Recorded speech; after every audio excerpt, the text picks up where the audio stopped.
அம்மா, நாங்க கிறிஷ தத்தெடுக்கலான்னு இருக்கோம்.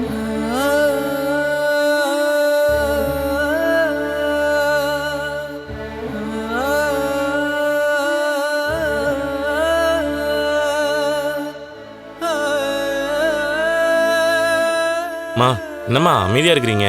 நாங்க நிஜமாதாம்மா சொல்றோம்.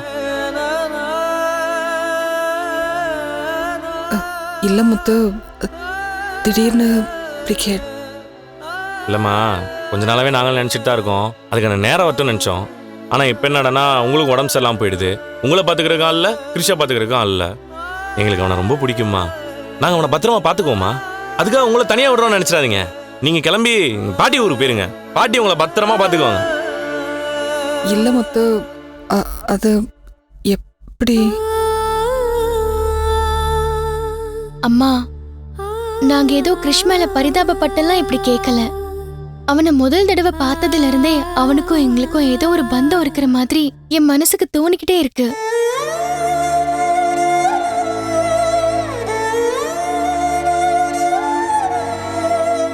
மா மா அவனுக்கும் எங்களை ரொம்ப பிடிச்சிருக்குது. அங்கிள் ஆன்டின்னு சந்தோஷமா பாசமா வாய் நிறைய கூப்பிடுறான். அதை மாத்தி அப்பா அம்மான்னு கூப்பிடணும்னு நாங்க நினைக்கிறோம். அவ்வளவுதாம்மா. அம்மா, நான் கிறிஷ நல்லா பார்த்துப்பேம்மா. ஆமாம்மா, மீனா அவங்க தம்பி தங்கச்சியை வளர்த்துருக்கிறா, படிக்க வச்சிருக்கிறா, எல்லார்கிட்டையும் பாசமா இருக்கிறவ. கிறிஷுக்கு அவ நல்ல அம்மாவா இருப்பாமா. அதுக்கு நான் கேரண்டிமா. அம்மா, இவரும் சின்ன வயசுல இருந்து அம்மா பாசம் கிடைக்காம வளர்ந்திருக்காரு. கிறிஷுக்கும் அதே மாதிரி ஆயிடக்கூடாதுன்னு நினைக்கிறாரு.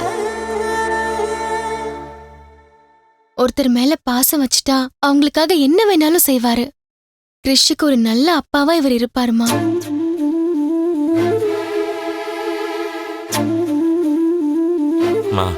உங்க பொண்ணு காசை மட்டும் அனுப்பிட்டு சும்மா இருந்தா போதும்னு நினைக்கிறாங்கம்மா.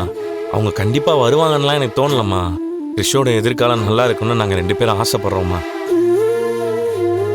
உங்க பொண்ணு இப்போதைக்கு காசு கொடுத்தா மட்டும் போதுன்னு நினைச்சிட்டு இருக்கிறாங்க.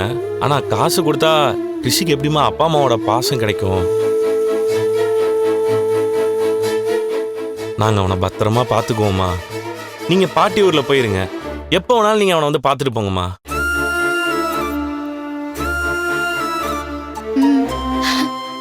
அம்மா, நாளைக்கே எங்களுக்கு ஒரு குழந்தை பிறந்தாலும் எங்க முதல் குழந்தை கிறிஷ் தாம்மா. அது என்னைக்கும் மாறாது.